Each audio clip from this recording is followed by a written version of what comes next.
morning, everyone. Happy New Year to everyone, and welcome to our 2022, I think that's the first time I've been able to say 2022 in public, our Coffee with the Legislators. I'm Kim Huston with the Nelson County Economic Development Agency, and on behalf of all the NCEDA Partners for Progress, our tourism agency, our Chamber of Commerce, our Main Street program, and of course industrial development, we love hosting this. We love being the first in Senator Higdon's area to be able to host something like this, because we always have a full house like we do today, because there's so many things going on.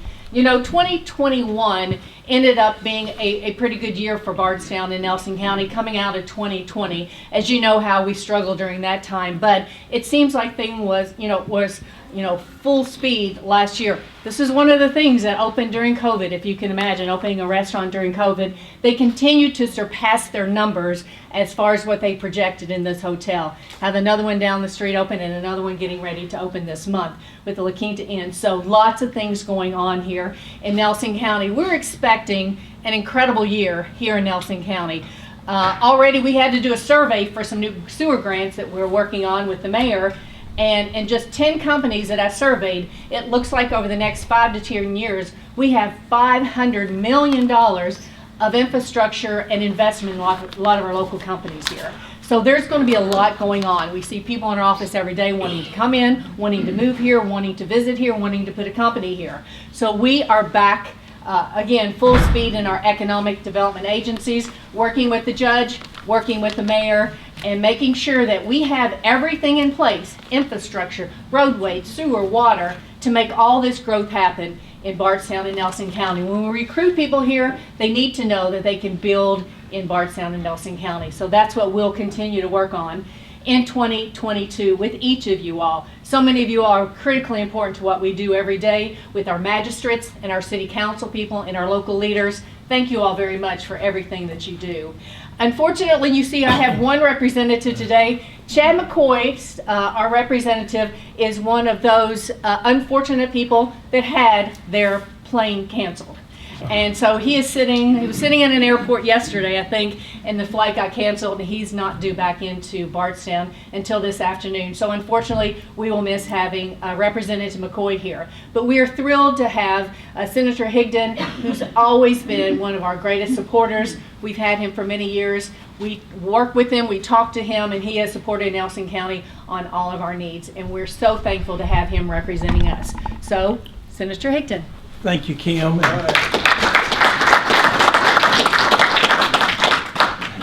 Thank you all so much for being here this morning. Happy New Year to each of you. And this, I guess, officially the first work day for most of us of the 2022 work year. Want to thank Kim for organizing this and setting it up, and the Fairfield Inn for hosting us. What an awesome facility this is. Also, the mayor couldn't be here today. He sent his regards, where's Judge? Dean Watt. Judge is here. Thank you, Judge. Several of the magistrates and council members are here. Thank you all for being here. I certainly appreciate that, and I enjoy the working relationship that we have in the county attorney. And it's, it really is important that we have a great working relationship, and I've been really pleased with that. I'm starting my 20th year in the General Assembly. It's seemed like yesterday in some ways and a lifetime in others, but it's an honor and a privilege to serve you all. The seat that I occupy doesn't belong to me, it belongs to you all, the citizens of Nelson County in the 14th Senate District. So with that said, I do want to, I do have a survey that's available online. You just Google Jimmy Higdon survey, and I did it this morning. It comes up. Be glad to. I look forward to y'all participating in that. Also, I have back my first year that I ran, it was felt like it was a miracle that I won. And we had a young lady that was a prayer warrior for me, and she said that we need to have a prayer breakfast. So we did, and this year will be the 20th annual Josephine Knuckles prayer breakfast, and that'll be in Lebanon at the Lebanon United Methodist Church. If y'all would like to come over Saturday the 22nd, breakfast is 8 and the service will start at 8:30. Lee Watts is our guest speaker, and I don't know if you've ever heard Lee preach, but you'll leave there, you'll feel like you definitely feel like you've been to church. But anyway, that's he is very, very good. In fact, he told a story one time about Balto, and I didn't know who Balto was, but I had to Google to see what Balto was. He's a Alaskan Husky, and but anyway, he tells this story, and it actually brought tears to my eyes. And that's how powerful of a talk he gives. So anyway, that's on the 22nd. Tomorrow at high noon, according to the Constitution, the first Tuesday after the first Monday, the General Assembly goes into session, and like I said, that's at high noon tomorrow, and we have a lot on the agenda. The first order of business that we have to get taken care of is redistricting, and according to the Constitution, we do that every 10 years, and there's a lot of criteria that goes into the Constitution, or to the redistricting. We'll have our congressional redistricting, and the U.S. Constitution says one person, one vote, and they don't vary from that. On one day when they do that, every congressional district in the country will have approximately the same number of people. And in Kentucky, we have 6 congressional districts, and so they'll divide those up, and there'll be plus or minus one person. Now, in a congressional district, they can carve up a county. I physically live in the first congressional district, and in Washington County,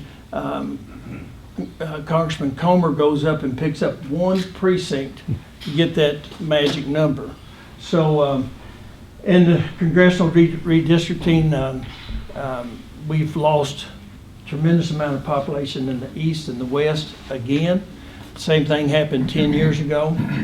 I think, and these numbers are not exactly totally correct, but ballpark, that Congressman Comer, the first congressional district, has lost about 50,000 people. The 5th congressional district, Hal Rogers, has lost approximately 30,000 people in the last 10 years. All the growth in Kentucky is between I-65 and I-75, with a few exceptions. Paducah and Owensboro, come in. Paducah and Owensboro have grown, and Pike County. But other than that, all the growth is between the 2 interstates. And so what that does as we get into redistricting for the General Assembly, the courts, we have the courts that we had to follow some of the interpretations of the Constitution that they've done in the past. Plus, we have the Constitution to follow, and the Senate puts in an extra rule that we follow according to something that the courts voted on or mentioned the last time, that they ruled one of our redistricting maps unconstitutional. So Kentucky has approximately 4.5 million people. So it's real easy to do the math on the House district. Each House district divided by 100. So each House district is approximately 45,000 people. Now, unlike the U.S. Constitution, it said plus or minus one vote. The courts have ruled in Kentucky we can be plus or minus 5% of that 45,000 people. So Nelson County has judged 46,000, right, a little over 46,000. So that's a little bit over the magic number of 45,000, and that's okay, because the courts have said we can do plus or minus 5%. So every county does that plus or minus 5%. We can't split any county in Kentucky unless it's large enough to be its own district. Now, we could split Nelson County, but the courts have also ruled that a redistricting plan needs to split as few counties as possible. So that's the reason when the map came out the other day that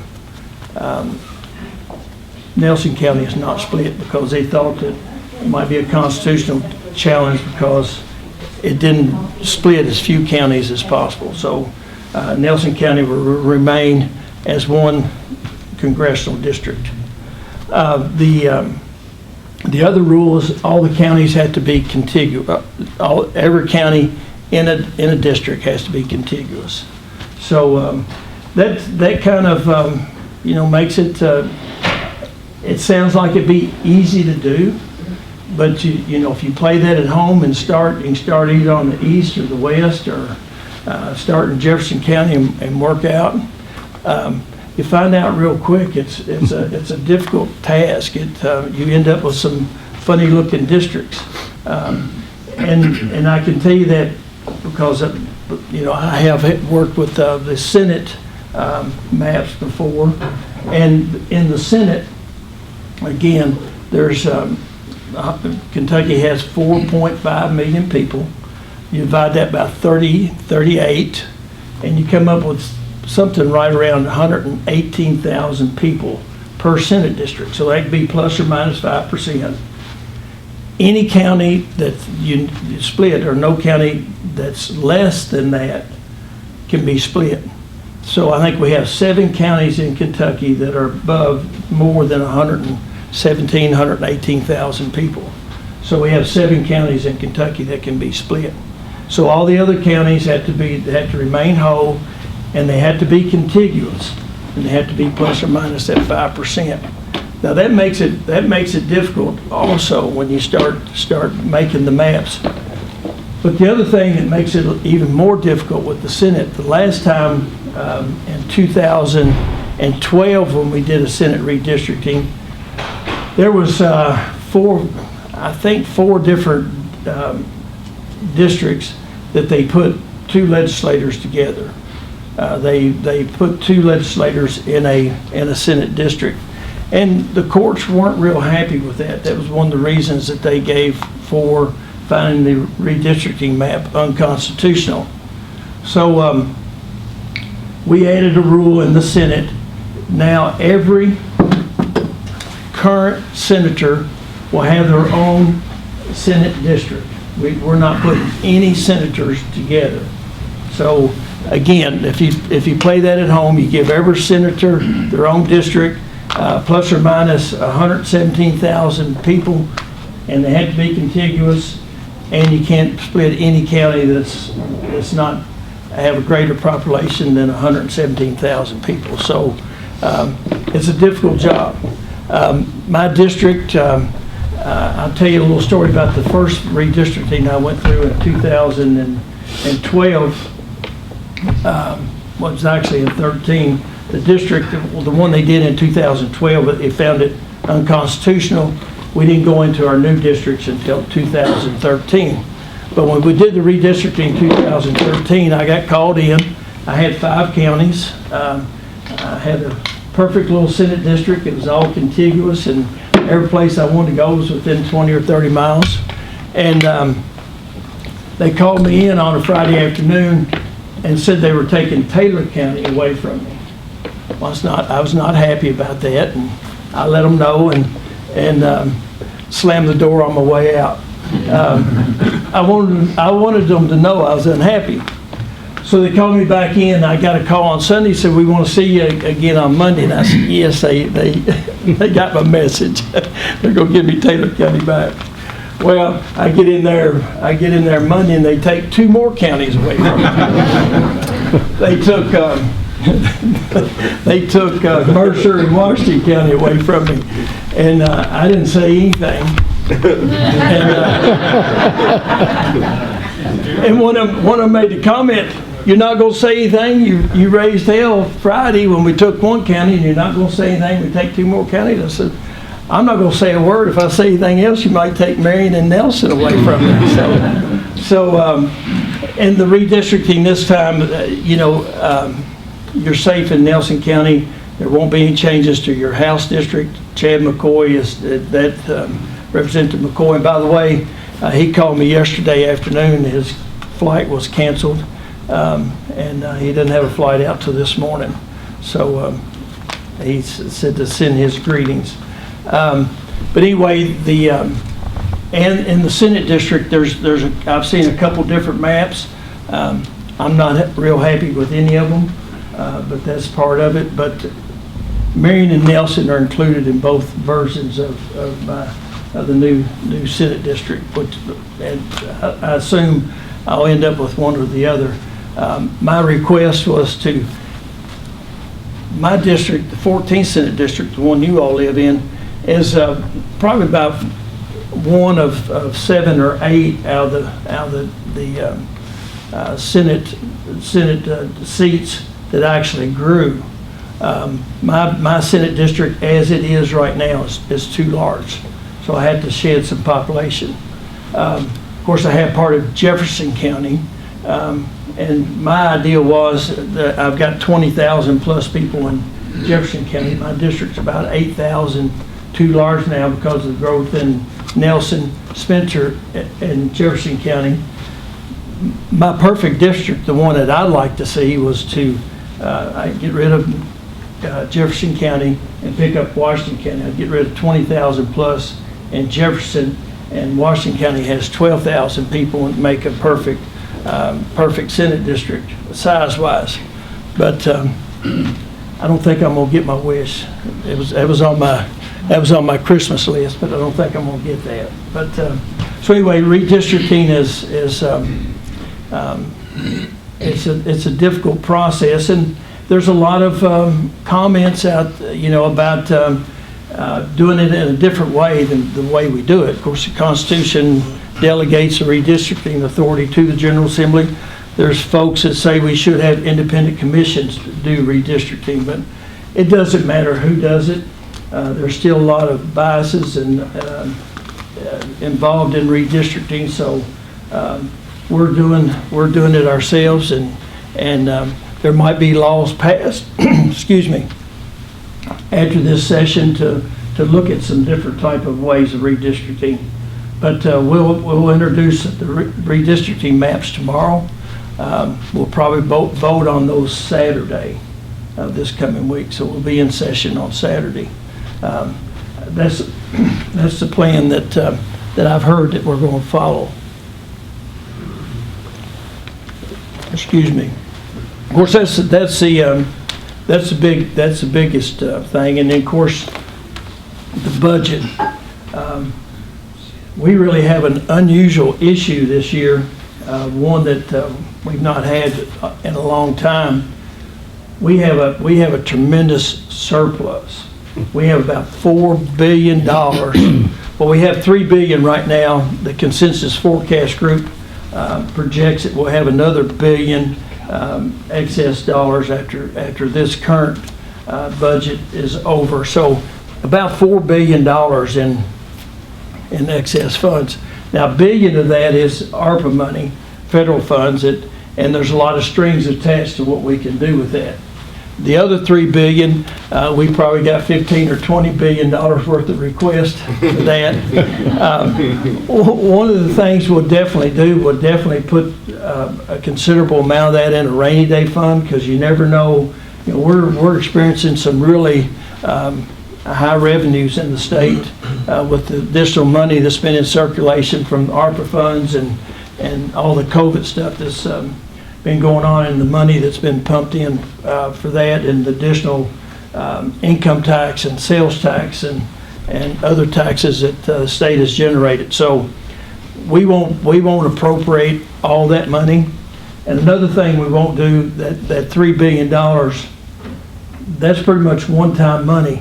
So we won't appropriate any money for anything that has a recurring cost, like a recurring cost that I know we had to do something about is pay raises for our state employees. It's been years since we've given them a pay raise, primarily as the economy hasn't been that good.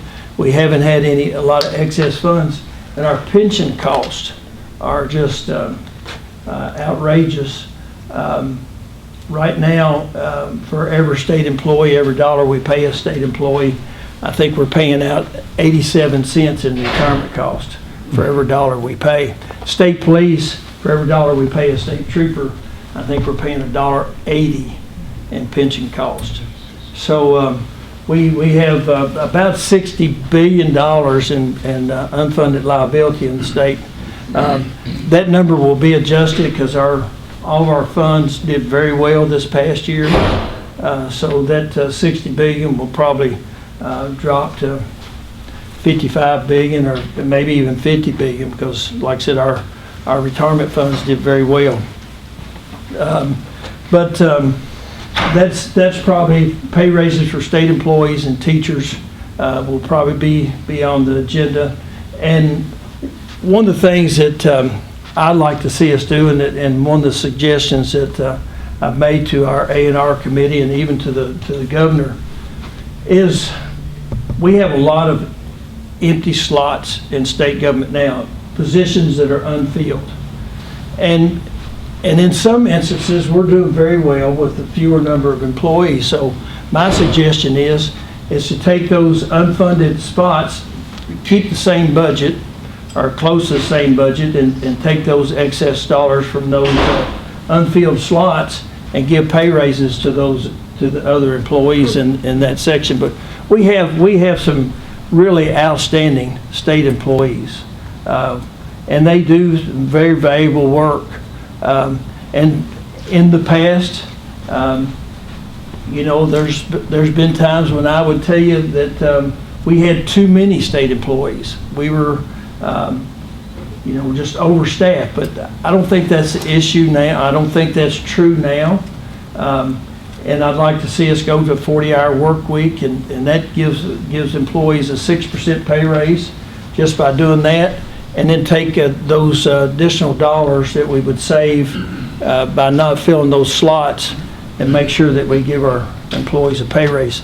State police we're losing state police every day to local law enforcement. The Bardstown City Police and Nelson County Sheriff's Office, they're probably paying their officers more than what a state trooper's getting paid. And the state police should be our premier policing organization in the state of Kentucky, but we're losing a lot of state troopers. We're authorized to have about 1,200 state troopers. We're down in the 700s right now. So if you ever wonder why you can drive 15 or 20 over on the Bluegrass Parkway and without any fear of getting a ticket, that's probably why, because there's 500 troopers that we used to have that are not out there anymore. So, but that is very important. Another thing that I'd like to see, I'm the co-chairman of the Public Pension Oversight Board, and one of the things I'd like to see happen is part of that $3 billion that we have left over is pay down some of our pension obligations. I'd like to see us take at least $400 million. Our unfunded liability for state police is about $800 million. I'd like to see us take $400 million, pay down that state police unfunded liability, where we can reduce that pension match from $1.90 or per dollar we spend down to something more reasonable. Also, we have about $400 million in the TRS, or Teachers Retirement System. That's $100 million of that is from sick days, not sick days, COLAs, cost of living allowances, that we gave to additional COLA that we gave teachers back in 2004 and 2005. And we still owe $100 million on that. So I'd like to see us pay that off. We owe $300 million on sick days. Every year, sick days it costs the state retirement system about $40 million every year to pay for those sick days. And every year what we're doing is we're financing those for 20 years. And so I'd like to see us pay off that $300 million that we owe. We're paying teachers' retirement system. They don't want us to pay it off. We're paying them 7.5% interest. So I don't.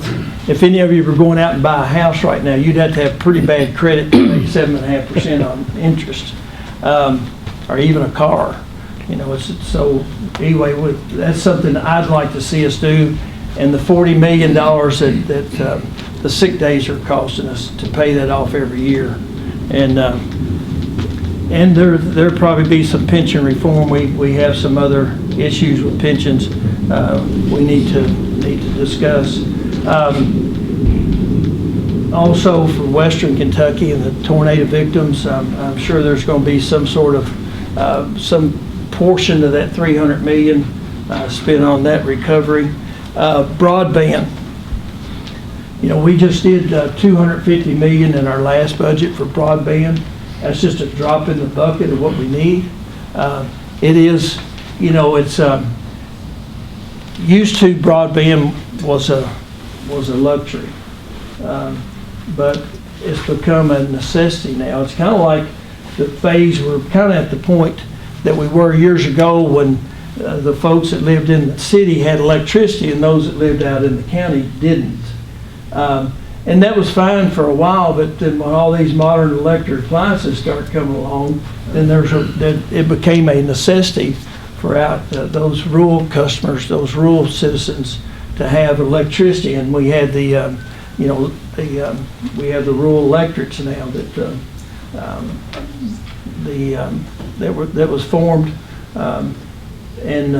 to make sure that every citizen in the state of Kentucky had access to electricity. So we're at that same point. It's kind of like the interstate system that was set up back in the 50s. It was, you know, we're going to see that kind of movement to try to make sure that everybody has access to broadband.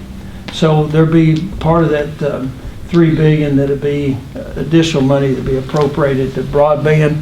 We got a long way to go to make sure everybody has broadband, but that is becoming a necessity. Kentucky's number one in child abuse. That's not something we want to be number one in. So we probably see some money if there's, you know, directed at some different programs to try to help us with that. Also, you know, our education funding. Education is about 50% of our budget. It's a big part of what we do, and what we're required to do as a state is to educate our young folks. We're probably, instead of the state doing pay raises for teachers, you'll probably see an increase in the SEEK formula, so that could be done at the local level. You know, our prison and jail budgets are not what they need to be. We're those guards and employees at our prisons are right now are tremendously overworked. They're putting in a lot of overtime, so we need to make sure that we do something there. Medicaid is a growing expense, and I was surprised when I saw this number, but 1 in 3 Kentuckians is participating in Medicaid. 1 in 3. So we have about 4.5 million people in Kentucky. That's, you know, 1.5 million are participate in Medicaid. That's a lot of people, and that's a pretty healthy expense. And our pension cost, and I mentioned that before, is about 20% of our budget. We also have a transportation budget. We do, I think, 5 different budgets. We have the executive budget, which is the state budget itself, and then we have a judicial budget that takes care of the court system. We have a legislative budget, and then we have the road plan. And of course, we'll be doing a budget for transportation. Right now, our gas tax and sales tax on vehicles generates about $1.5 billion a year. Half of that goes back to cities and counties and revenue sharing. So we have about $750 million to take care of other things in the state as far as transportation goes. That takes care of the daily operation of our state barns, transportation cabinet, mowing and snow removal and blacktop in our rural and secondary roads. And then we get about, every year we get about $750 million from the federal government. That was part of it was a FAST Act that they did. That was the name of it that they did 5 years ago.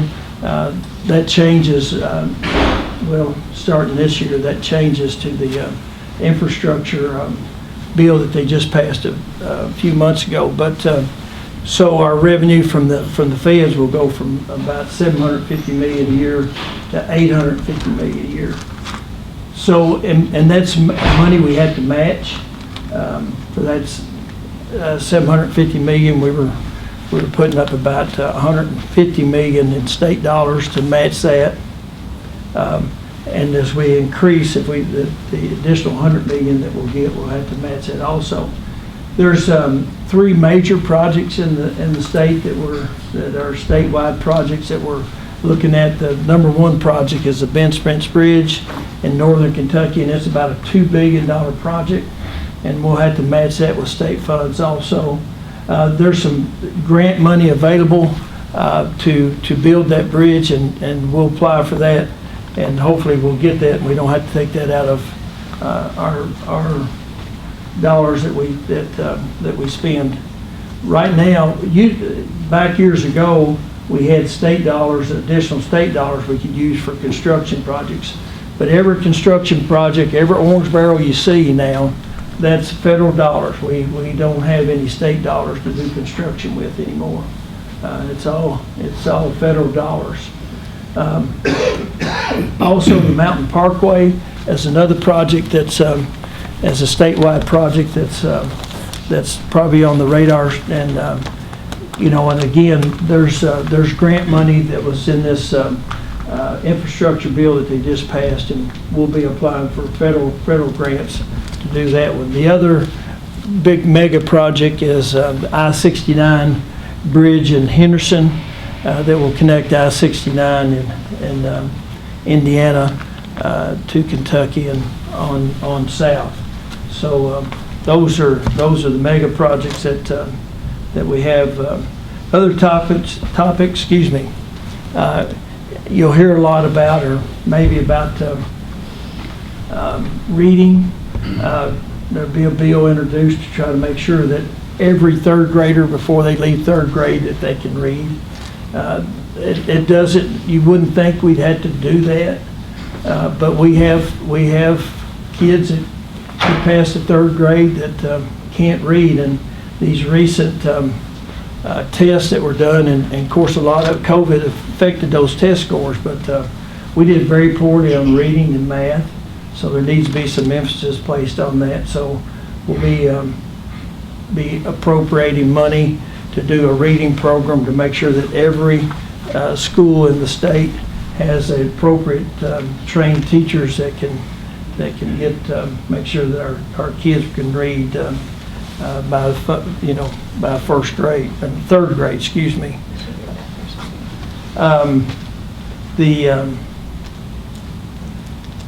You'll hear a lot about the education funding and SEEK formula. We'll be trying to increase that. And as you look at the survey, I'll touch on a few of the things you might see on the survey. Well, I got ahead of myself. Other issues that you see is election reform and security. We've got to make sure that all our voting mechanisms in Kentucky have a paper ballot, that there's a way for us to verify what the electronic version of the vote count says. Because if you use strictly electronic voting systems, there's no way to audit that to make sure that the vote is right if there's a problem that arises. So we had to make sure that every single vote that's cast in Kentucky is on a paper ballot, and it can be scanned into a system. We've got to make sure that those systems are not hooked up to the internet. And we need to come up with right now the Secretary of State, they randomly choose counties in Kentucky to do an audit. What I'd like to see them do is every county randomly choose one precinct that they audit to make sure that their paper ballots match their electronic count. And that shouldn't be too difficult to do. And I think it would give us a good idea to make sure that there's, if you have in Nelson County, if we have a precinct that the totals don't match, and there could be a problem we need to look into. And so one of the things we have to make sure of is that, we have security and with these ballots, and at our that we know that there's no fraud. We got to make sure there's no fraud, because people have to trust. If you can't trust the elections system, that's not good. One of the things that I found out and we did some election reform last year. One of the things that I heard loud and clear from many people is that when on election day, before they go to bed at night, they want to know who won. Not waiting a week like we did in the primary last year, not waiting a week to find out who won. Was really year before last now, 2 years ago. They want to know, so we need to make sure that there's a cutoff on absentee ballots. You can't count any absentee ballot after the polls if you don't receive them before the polls close. What we did in the primary election, we allowed, as long as you got that vote turned in on election day or dropped it in the mailbox, we still had ballots coming in 3 or 4 days after the election, and we can't do that. And that's one of the things I heard loud and clear from folks. I did have a bill last year, I guess kind of a badge of honor. I had my first bill vetoed. I got it through the House and the Senate, and the governor vetoed it. It was an election bill, and it primarily said that all ballots had to be paper, and they had to be filled out in ink pen, and that the machines couldn't be hooked to the internet. There was a problem that arose that said it was violated the Constitution because I didn't have anything in that in the bill that would accommodate somebody that was blind, if they couldn't see to mark the ballot. When I did the bill, it was an assumption that was already in the law, that anybody that was handicapped, that there was accommodations made for them at the polls. You hear a lot about sports betting. Kentucky and most of the states around Kentucky have already doing sports betting. When I ran for the Senate, some of y'all remember that in 2009, one of the things that I promised and a pledge that I made was that I would support putting gambling on the ballot. We need to, once and for all, are we going to allow gambling in Kentucky or are we not? These sports betting, their argument is is that it's not a game of chance, that it's a game of skill. I want to tell you, if I bet on a baseball team or a football game or something like that, it's a game of chance. So there's no skill on my part. So I'd say most people that do that. There's also, and you might have seen them around, I don't know if there's any in Nelson County or not. I've received complaints that there's these new machines out. We have the charitable gaming machines that the VFWs and American Legions have that are regulated by the Gaming Commission, charitable gaming, and they're heavily regulated. But a lot of charities make money off of these machines that they have. There's a group that's come in that's putting machines in establishments in Kentucky that are based on, their theory is that they're games of skill and not games of chance, and so they're kind of skirting the law.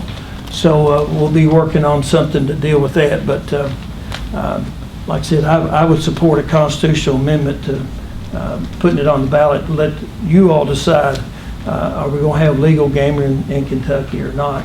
Well, also you'll hear a lot about Ford Motor Company and the new plant in Hardin County.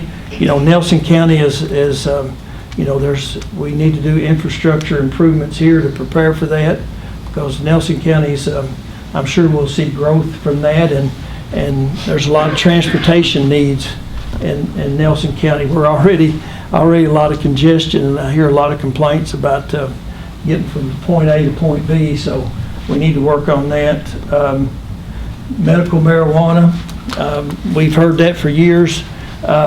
I think this is probably the 5th year in a row that be bills filed on medical marijuana. You know, I've said before, I'll support a limited version on that. There's 2 versions of medical marijuana. One version is just it's recreational marijuana disguised as medical marijuana. I won't support that, but I will support a true medical marijuana bill. Workforce issues, workforce participation. Kentucky has the worst workforce participation in the country. So what are the reasons for that? Some of it's child care. A lot of folks my age have decided they were going to work for several more years. They've decided to go to the house. It's time to retire. I think COVID accelerated that decision. You know, it's we need to work on our education system, especially our area technology center, to make sure that they're, and Nelson County's doing it the right way, make sure that they're world class, that we make sure that our young people are exposed to a lot of different options, that they can go, a lot of young folks want to go right into the workforce, and there's some real good paying jobs out there with now that in industry, a lot of demand for young people, and you can go into a job making good money and not have any student debt. That's a good way to go, and we've I know here in Nelson County we've worked on school to work and workshops and apprenticeships with students at school going to work for local industry and businesses, and that really is a great way to train a workforce, because you know, years ago there was a lot of farm jobs and a lot of jobs for young people to do, and the soft skills that many of us have, young people today miss out on them. And soft skills are about how to follow instructions and how to show up on time, and things that we take for granted that sometimes they're missing out on. There is a constitutional amendment on the ballot this time that will allow the General Assembly. Right now, we're in session 60 days this year, 30 days on the odd years. But the Constitution says this year we adjourn April 15th. There's only 14 states in the country that do that.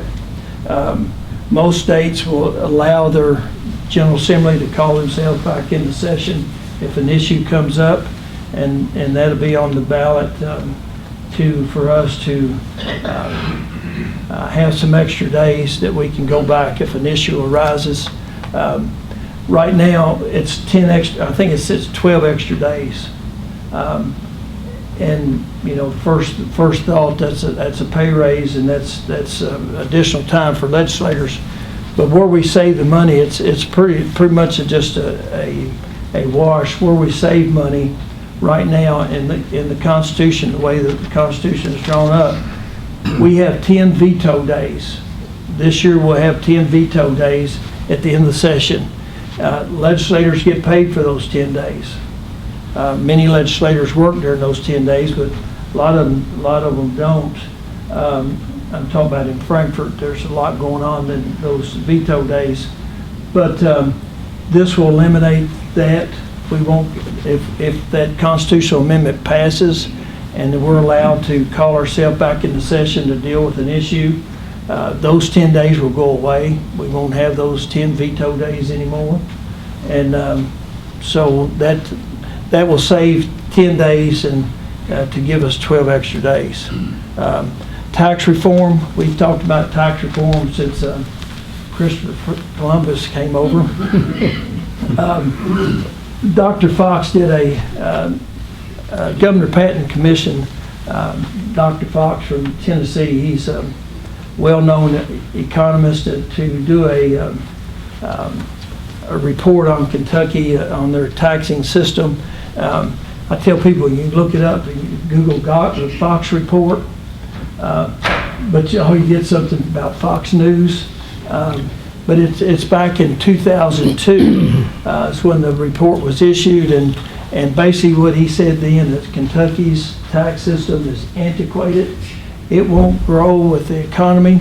I think the year he used, he said by 2020, Kentucky will have $1 billion structural imbalance because the way we tax won't keep up with the economy and the needs.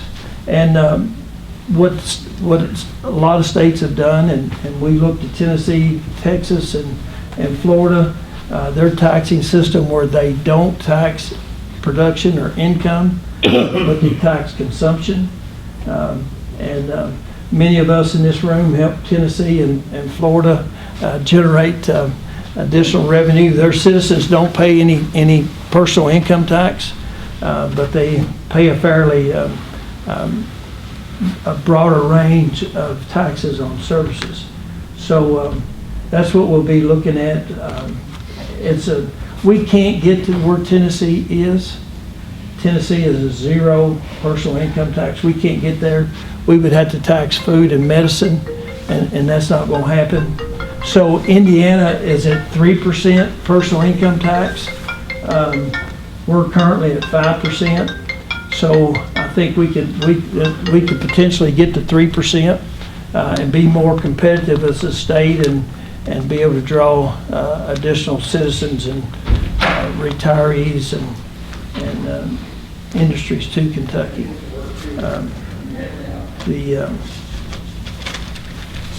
Sorry to have to use my cheat notes, but and some of the things you'll see on that survey, if you fill out the survey, we get a lot of calls. I get every year, spring and fall, when the time changes, I get all kinds of phone calls saying, leave the time alone.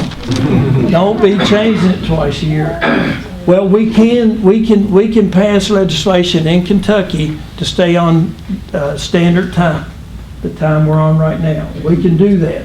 We can stay on that year round. We do not have to participate in daylight savings time.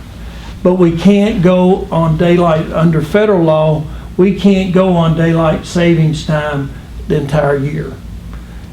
So until they change the federal law that allow us to do it, we'll continue to change the time twice a year, unless the citizens say, let's just stay on standard time the whole year. So you'll lose that hour of extra daylight in the summertime when people want it. But it's and there's also a question on there about the death penalty, term limits for legislators, tax policy, about tax reform. There's you'll hear about this year. A lot of separation of power issues where we kind of, I guess, battle with the governor sometime on who's in charge of what. Public protection is a big issue right now. We need to make sure that we fund our police and that we have public protection is very important. This year to kind of tell you what bill request already this year, if you look at the pre-filed bills, you see that there's 1,169 bill requests. 192 of those have already been pre-filed. Probably by the time that we close out to the time for to request a bill, there'll probably be about 1,200 bills filed, and probably less than 150 of those 1,200 will pass. It's very difficult to pass a bill in the General Assembly. It's just a lot of ways for a bill to die. We have lobbyists that work the hallways, and it's open season. A lot of them are there to kill legislation, and they do a good job of it. Constituent participation. I'm always pleased with the participation and the phone calls and messages and emails that I get from constituents about legislation.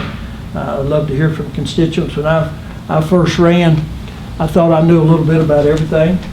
Found out real quick I didn't know anything about a whole lot of stuff. So the way I learn is for constituents like you all, where you're experts in a certain field and to kind of let me know what's going on.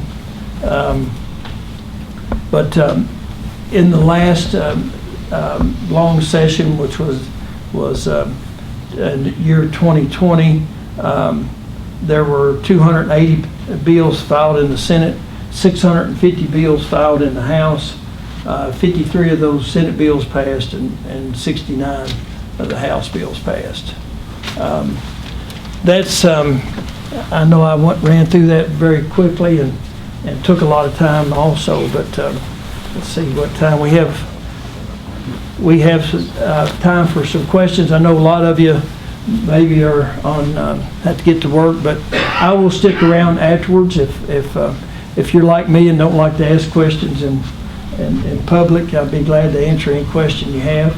But as long as you all want to stay, I'll be glad to answer any questions you might have. Okay. Yes, sir. What's going on with the US Highway 150 road project by Walmart? What's happening now, and what's going to happen in the future? Okay. What's happening right now? The question is about the 150 project out by Walmart. Of course, as you can tell, they've done curb and gutter back toward town, and there'll be 3 lanes going south, or there'll be a turning lane and a lane to go straight ahead. There'll also be a intersection there at where Maywood. at Maywood, but right there at 245. There'll be a intersection, so those folks that live on the other side of the road now that take their life in their hands, every time they come out, that there's an intersection there, and then there's the intersection at Maywood, and of course the road goes out and kind of stops. There's also in the road plan, it's in plan and design right now for 150 to go from that spot all the way to the Washington County line. In this budget that's coming up, I hope to get right-of-way and utilities funded. That's the next phase for that project to the Washington County line. We're also working on it in Washington County. They're a little bit ahead of us. Our Nelson County already have right-of-way and utilities funded in Washington County. But that is an important section of road, but it is difficult sometimes to see exactly what that finished project's going to look like. What about the new route as opposed to the old route? I've heard rumors about it's not going to follow the old route from the ending of the road now to McIntyre Winery. It's going to go north of that. That's the plan right now. That's what they're working, the design they're working on. In the public meetings that they had, that's what they decided to do, was go north and cross 150, a little bit shy of the winery and the graveyard, and come back onto 150 and go down to Berg Hill. That's the plan. There's been people kicked around to go behind the Berg Hill and go down instead of going down the hill as it is. So there's not been a final design issued yet. I think there'll be another public hearing when the final design is done.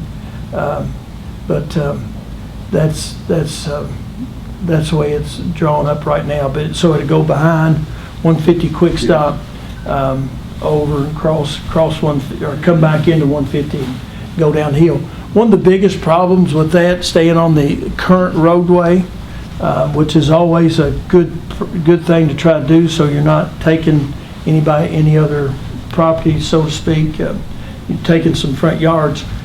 But down that corridor at Botland, if you're going to take enough land to do a 4-lane highway, those folks living on right down through there that have these nice front yards won't have much front yard left. So I love building roads, but I tell you, when it gets where the rubber meets the road and property owners, there's a lot of emotions involved in that. So I always try to stay away from getting too close to somebody's front door. Thank you. Yes, ma'am. I'm going to stand up because I want everybody to see what I'm asking a question about. My name is Barbara Blackstone, so remember my name. But I'm just asking about what's going on with the schools and how do we know how to stop the schools from being merged if that's not what the citizens of our community want. I don't think that it's a matter, and I also think that kids should learn to read by first grade. If our kids aren't learning to read by first grade, they're already left behind. And that's been an issue here since I moved here. So we're talking about merging schools, spending thousands, hundreds of thousands of dollars to merge schools when we're not teaching our kids how to read. So I'm curious, and also, I don't know if y'all know this, but the committee that was chosen was not chosen, but they really did not choose the people fairly, because I know that there were several moms, including myself, that was nominated, but they chose a teacher and a principal that works for Wes Bradley to be on his committee in 2 cases, mine and another mother, that would have not voted yes for that. Now, I would vote yes for them to do more with our vocational schools. We need to grow our vocational schools. I know that the Chamber of Commerce has worked very hard with the Collab program, and that's a partial fix to what we need to do to help our children. But what do we do to stop the taxpayers not being represented? Now, if you think this doesn't affect you because you don't have a kid in school, you're wrong, because 600 new kids driving through your town is going to be more taxation. It's going to be more problems with your sewers. It's going to be more problems with the transportation. There's already a lot of accidents happening on 245. So it will cause, you're going to be 600 more kids going to school there. There'll be 1,200 more parents picking them up. There'll be how many more buses, and we already are having a problem with the buses. Kids will be driving an hour to and from in some cases, and I don't think that solves our problem of vocational, and it doesn't solve our problem of teaching our kids to read. They need to read by first grade, or we are way behind. So what do we do? Well, we're operating under existing law. There's one more step in the process. I think you've had the But public Wes meeting. isn't following the law, so how do we stop him from continuing to not follow the rules? Well, there is a process in place. The next step is the Kentucky Board of Education. But if he chose his panel illegally, if he chose his panel, he chose them versus to do select them properly, then his voting group is not chosen properly. So how do we stop him from moving forward with the panel that was selected illegally?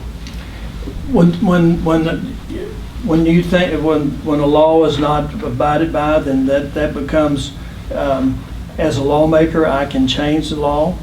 In this session, There are laws, but he's just not following them. Well, then that's the oversight for that is the judicial system. Attorneys and lawsuits and of course there's still a step in the process. The Kentucky Board of Education is the final authority on whether or not the plan is approved. I don't think they realize that it's not being followed Well, I think, those meetings are open, and when that becomes, when the Nelson County School issue goes before the Kentucky Board of Education, there'll be an opportunity to address the board.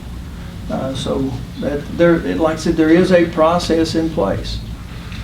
Senator, Yes, sir. you covered a lot of ground, you got a lot of stuff going on. What are your all priorities? What's Senate Bill 1 going to look like? What's top of mind for you? Well, Senate Bill 1, I know we've talked about priorities. One of them is going to be to take care of the folks in Western Kentucky. And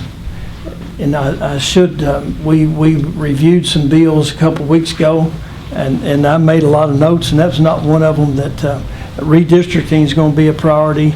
Of course, the budget's a priority, but that doesn't start in the Senate, it starts in the House. The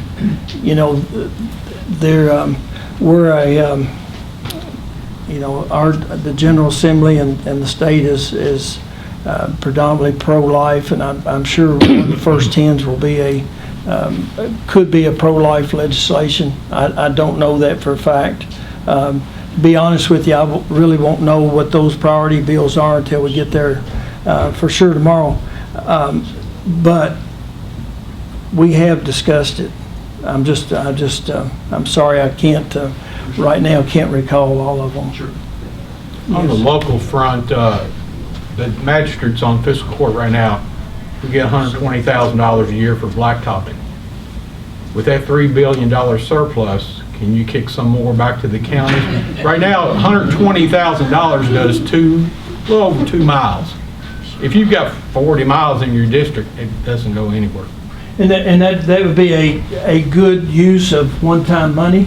The only problem is, and I've asked for money out of that to go into the transportation fund. That's, two separate funds. We can take money out of the general fund and put in the transportation budget. We can't do vice versa. We can't take it out of transportation. That's a dedicated fund. And so, I'd certainly support that. Yes, ma'am. BR 106 and BR 65, we tried to get that on the special session agenda, and it didn't happen, and everybody kept saying, you can't talk about that right now. So can we get that going? We need these passport mandates and all that gone. Nobody should be allowed to pass those kind of things. In the special session, the Constitution says that the governor, he's in charge of the agenda. You guys got a super majority. We want to see you use it. We have a Constitution also. And in the special session, we had to follow the Constitution. Those bills will come out of the House and come to the Senate. I'm not sure exactly how they'll get there. It's a process. They might not come to us exactly as written. The BR 106 that she's speaking of is it restricts employers from mandating that their employees have vaccinations. Part of the way it approaches it too is that it kind of codifies the HIPAA laws as they were intended to be. I think when that was filed, HIPAA was put into place that you can't ask if they were vaccinated or not. That's part of what that bill does. Yes, ma'am. Hi, Senator Higdon. I have a couple questions. I live off of Poplar Flat, right off of 150. We've seen a lot of growth out there. Matter of fact, within the last 3 years, about 48 houses was built right behind my home. There's another 25, I think, going up on Summers Lane possibly. So we've had a decrease in water pressure. If the new road comes through, I think a lot of us are going to have to take the back route into Bardstown because I work at Fuji still, and that road's already narrow and dangerous. Is there going to be some provisions put in to try to make that road a little safer or widen it a little bit more in some key areas to help alleviate the traffic? We've already seen a lot more traffic than what we've ever been used to out there. So just the sewer, the water pressure. I mean, a lot of us are trying to get ready at 6 o'clock in the morning, and we're like, "Where's our water?" So those are a couple things I want you to address. We don't have. Okay. Well, then- Can I say something real quick? I'm magistrate in your area. I have been to the city of Bardstown 3 to 4 times about the water pressure in that area. I live in Woodlawn Springs. We have no water pressure. No. But they still say that it's at the state minimum or maximum or minimum. Is it anything you can do to help this area out? Because the city apparently doesn't see an answer for it. But of course, the city has some ARPA funds also that they can invest in water, but, and as we build a new road, most of those water lines run down the current roadway, and a lot of those lines are gonna have to be moved, so it's a good time to replace lines when you're taking the old ones out. Also, some of this infrastructure money, but, growth is something that we all had to plan for, and we're already having problems now with transportation and water and sewer. So as Nelson County continues to grow, we have to address that, and I don't have a silver bullet for you to tell you exactly what we could do, but it's an issue, not just in your area, but across the county. Common sense says about the water pressure, if you put more and more houses on the same size line, you're going to have less and less water pressure. I mean, they're continuing to build houses, which is fine, but they need to upgrade the water system. And the city controls that. And I know the city's been working on We're in the process of working on it right now. We Yeah, just- Louisville Water Company is ready to tap on to their resources. So I know the mayor, I've had a lot of conversations with the mayor and Councilman Shekels about these issues, and there is a lot of conversation and a lot of planning needs to go into it, and a lot of money. And sometimes you when you see some of that stuff done, it goes along. Sometimes you see rate increases too, which is not always pleasant. But back when I first became a state representative, the tobacco settlement money was available. We bonded a lot of money for rural water. A lot of you in this room probably got access to water because of those millions and millions of dollars that we pumped into the rural water districts to upgrade their infrastructure and to try to get to every citizen. That was one of the goals. We wanted to make sure that every citizen had access to fresh water. I don't think we ever got to 100%, but we made a real significant progress on that. Those bonds are starting to retire, so we might look at another round of that as that money becomes available, as those payments start to drop off of that original bonding. But I don't know how many millions of dollars we did, or how many millions of dollars Nelson County got. I can tell you Marion County got $4 or $5 million, and I was a state representative then. I didn't have Nelson County. And there was the Marion County Water District put in a lot of water lines, and I'm sure that happened here too. And so we're really at a point that with the Ford plant, with the growth of Nelson County now, we need to work on our infrastructure. Definitely. Yes, ma'am. With the leading cause of death right now between the age of 18 and 45 being death by use of fentanyl, and fentanyl increase coming in across the border up 300%, what are you doing to help stop the problem with that? Well, the only thing that I can do, and as I talked to you earlier about the Kentucky State Police and making sure public protection, that our law enforcement are funded properly. That's more of a national issue, but we still need in Kentucky. We need that. Public protection has to be a priority. Well, because that's your working force, 18 to 45, so that's definitely going to affect our working force. And fentanyl fentanyl is a serious issue. I'm trying to get a, yes, sir. So you mentioned about election integrity and how you tried to pass the bill and that didn't. So my question is what are you going to do this time? Are you going to try to draft another bill? And also on the issue of election integrity, we have more registered voters showing on the rolls in Kentucky now than there are eligible voters. That's criminal. We need to do something to stop that. If we don't have fair and free elections, we don't have a free country. I agree. I agree 100%. I do know our Secretary of State has worked on that.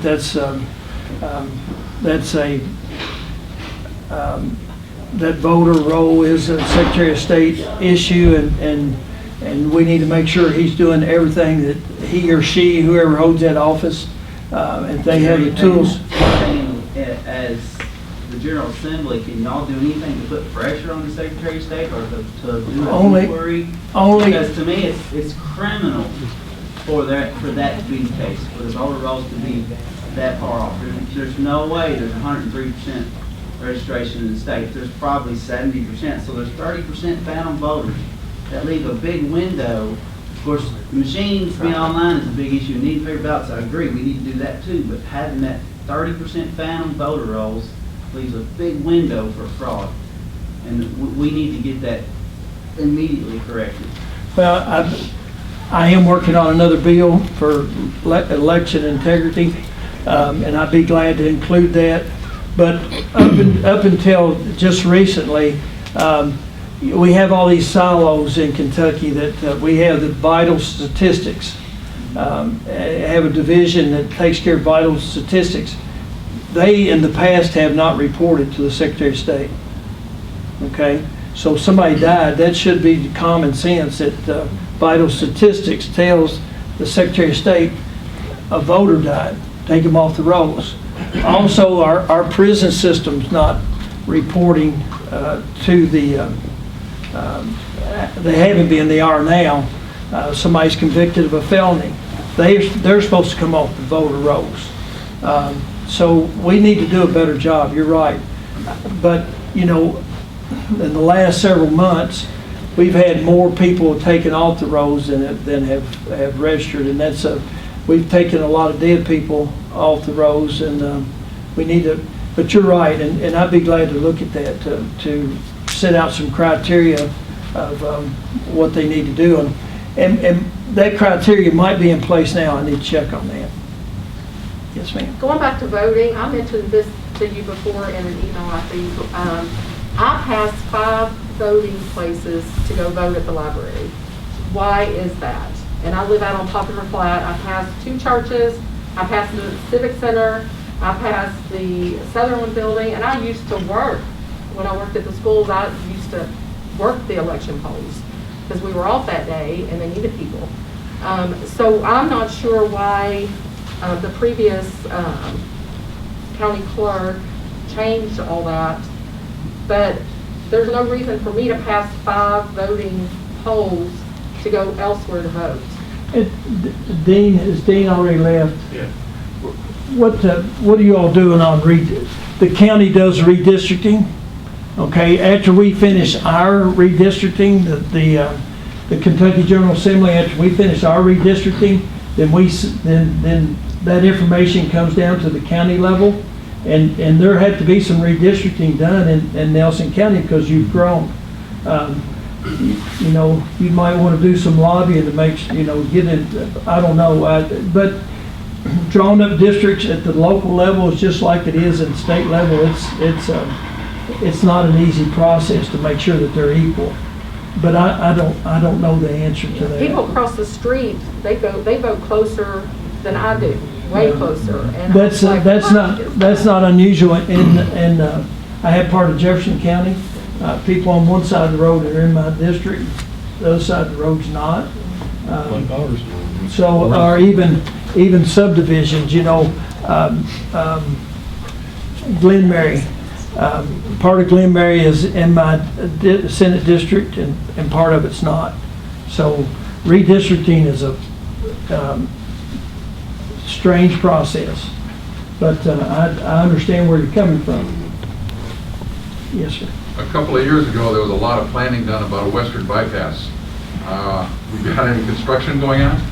Well, that inner bypass, as we call it, when we did the design work, part of the design work when we appropriate money, the road plan's in 3 phases. They call it a 6-year road plan. I tell people that Lebanon bypass was in the 6-year road plan for 25 years. So it's a matter of priorities, but the first budget that in the road plan is plan and design. And so that bypass, we thought it was going to be an outer bypass out by Nelson County High School, but Thomas Nelson. I'm sorry, Thomas Nelson, thank you. By Thomas Nelson High School from 245 over to 62.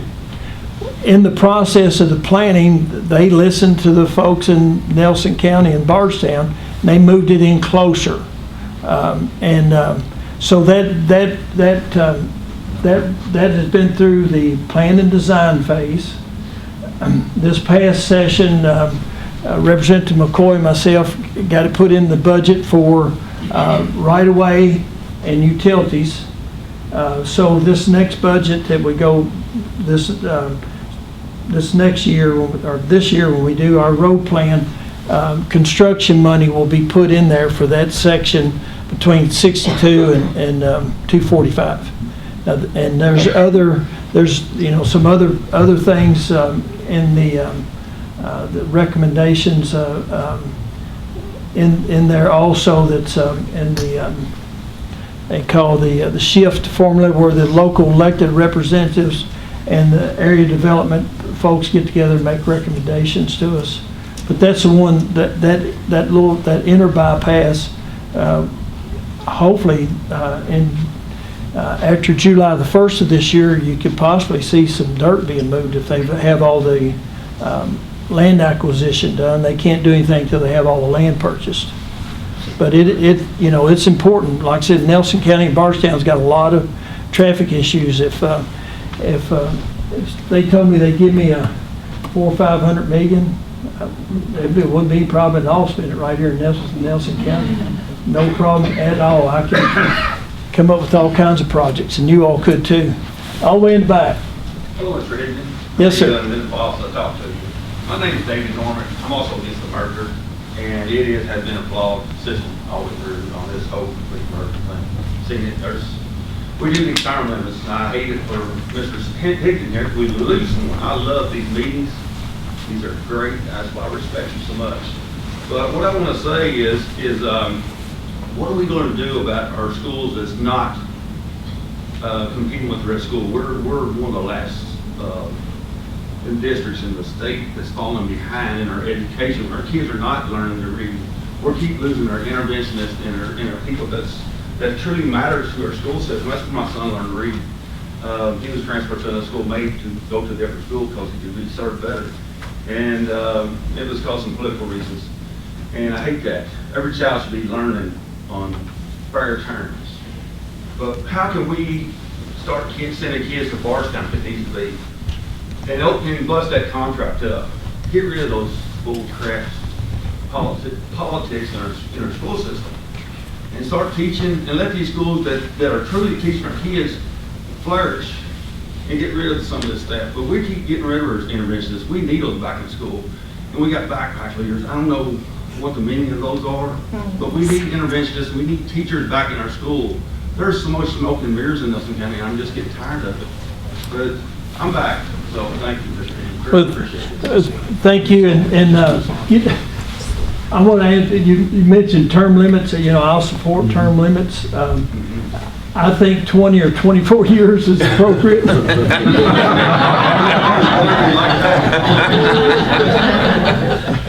But I'm just now a very effective legislator. I have been for the last several years. So, that institutional knowledge is important, and the knowing how the system works. I think there should be an age limit. Definitely an age limit, because a lot of the problems you see with somebody is they stay too long. it's not the number of years, sometimes is the age. But anyway, I'll support term limits. Back to the school system, we passed a bill last year, Representative McCoy's bill that will allow students to transfer from one school district to the other, like from Nelson County to Bardstown. Right now, there has to be interlocal agreements. I'm not 100% sure how all that works, but you know, that bill was found unconstitutional, and they'll work on the problems with it, and it'll be back. It's over this year. Please? That agreement's over this year. Okay, that agreement's over.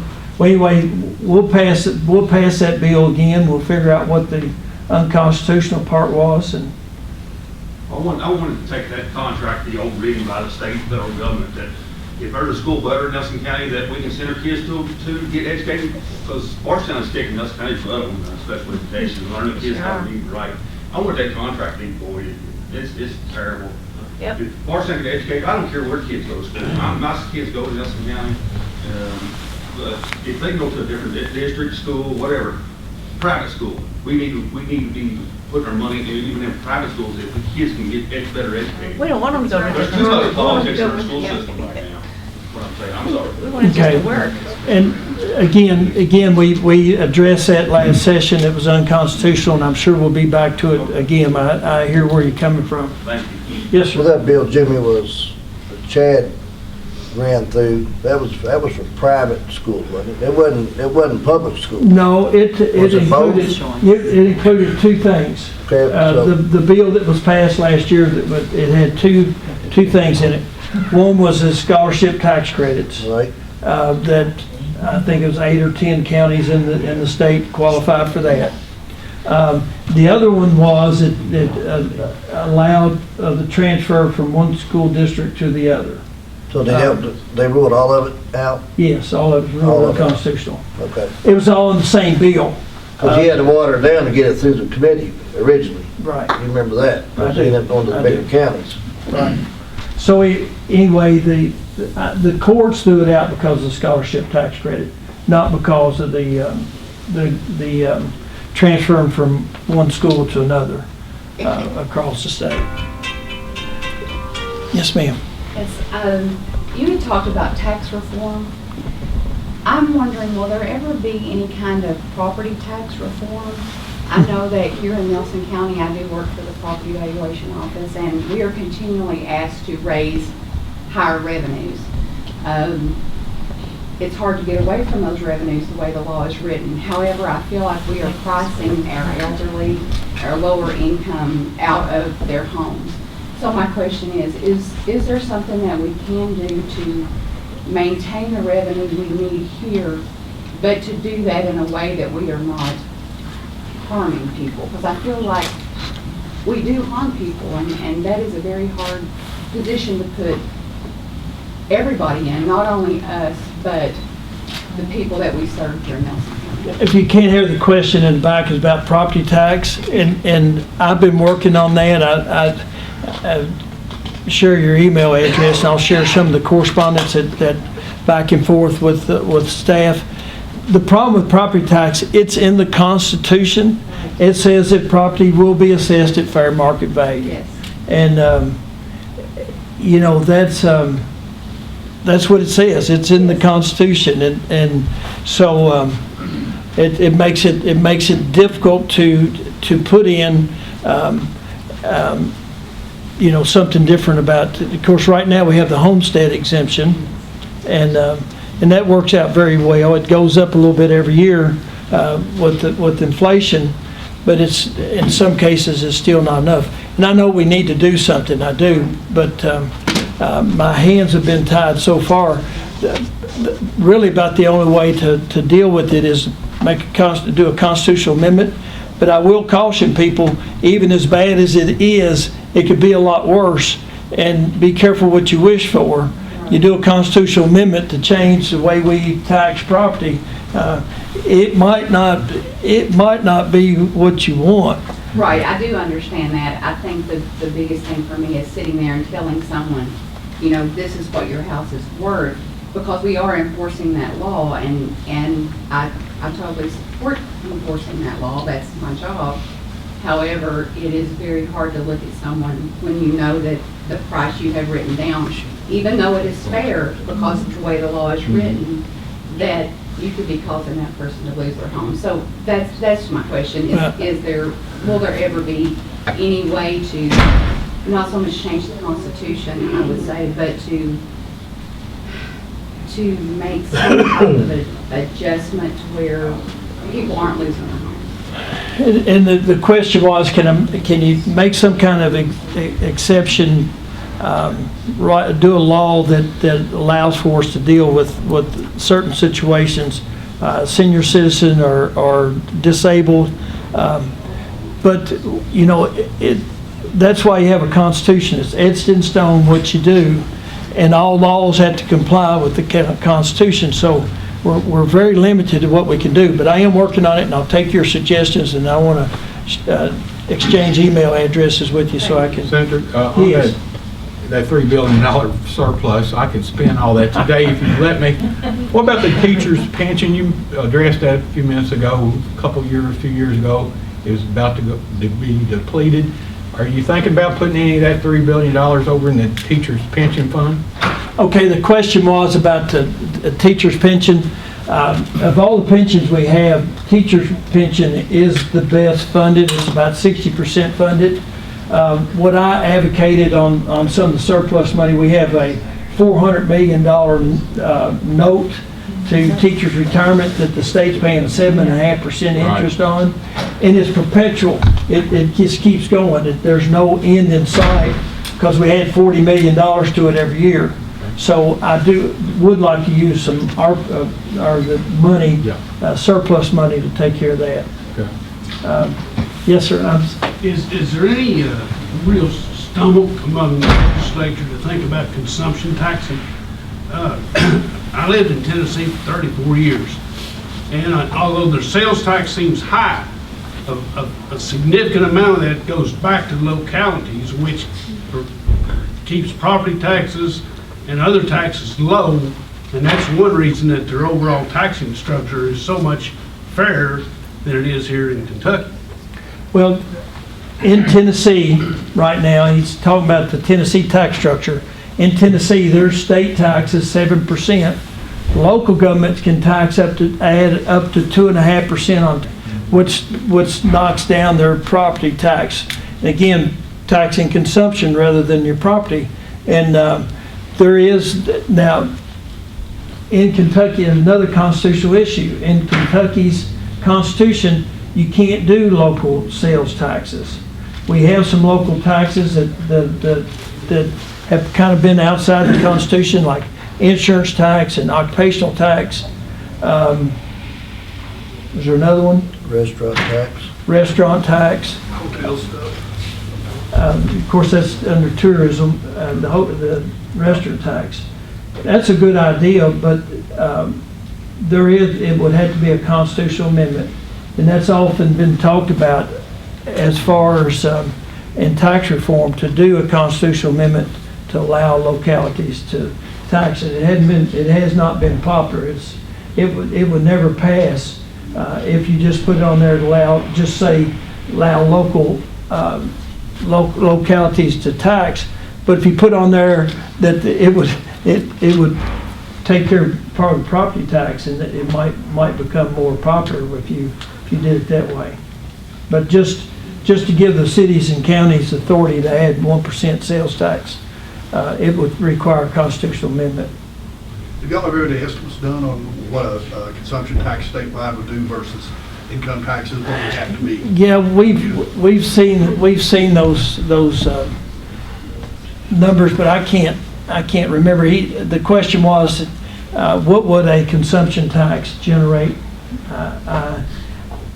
I don't remember those numbers. It's been a while since we looked at those. I'm sorry. I will get you that information though. It would make a lot of sense to do that. Please? The consumption tax would make a lot of sense. The comment was consumption tax makes sense. In a consumption tax, you know, you make the decision to buy something. When they're taxing your payroll or your income, you have no say-so. It's in the law. The state's gonna take 5% of it, and the city and county are gonna get a little piece of it. You have no control over that. But in consumption tax, if you go out and see Bill and you're gonna buy a new car, if you get a $50,000 car, you know what the sales tax is going to be on it. You might not want to spend that much. You might just want a $25,000 car. You have control over that extra that you spend. So, And since we have so much tourism too, it would really be positive, because not everybody in Kentucky would be paying it. We'd be getting it from people that visit, and it would take a lot of pressure off the taxpayers that live here. So it would be a very good thing for us to have. I agree. Yes, ma'am. I have a question. So that $3 billion you were talking about, does that have anything to do with like helping small businesses, or is this that's supposed to be completely separate? You know, we haven't.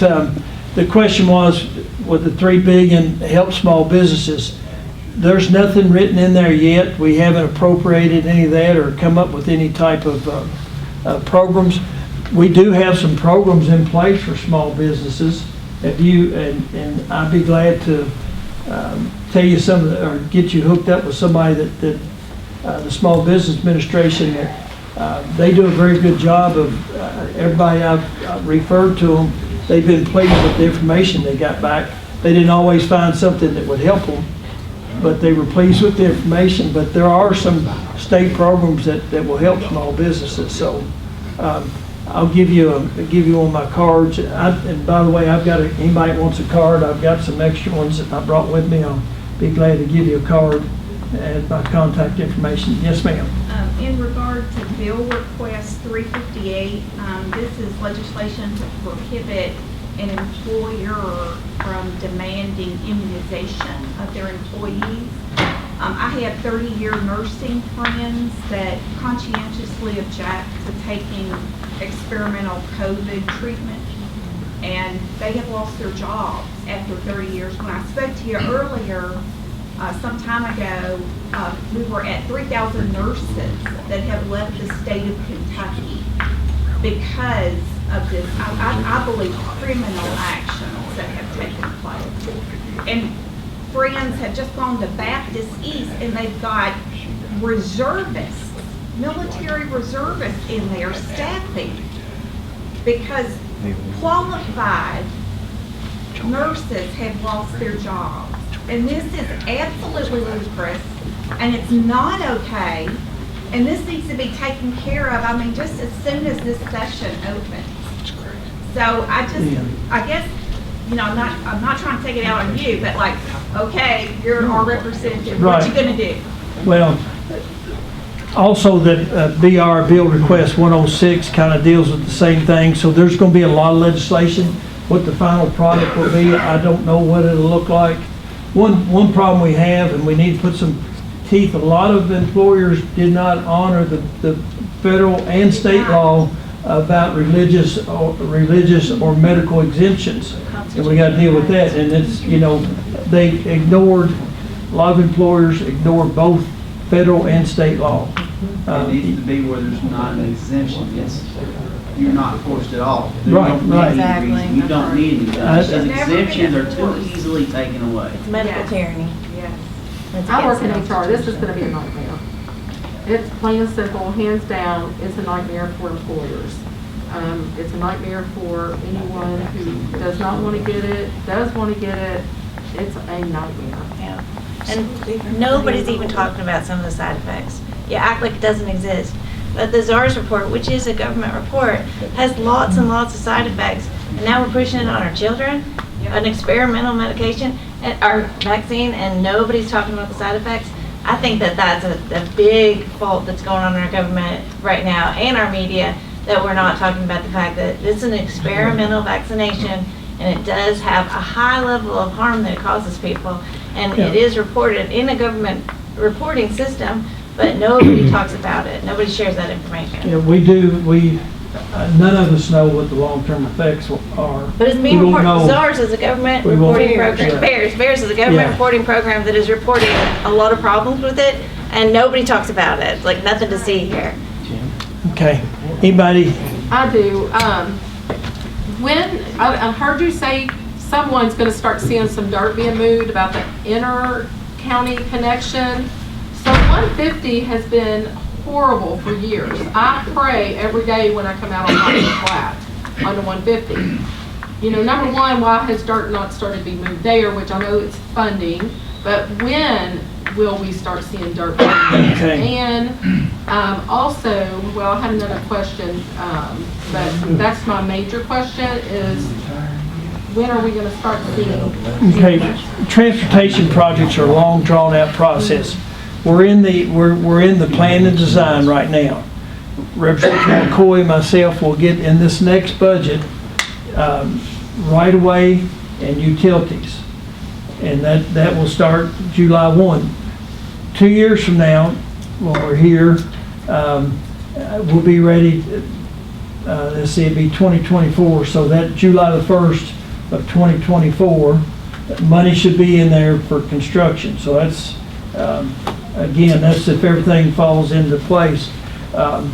We have a almost an infinite demand for, projects, and we have limited resources. So, that is a priority.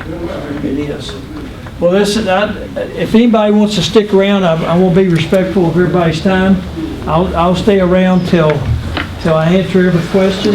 Thank you all for being here. Thank you.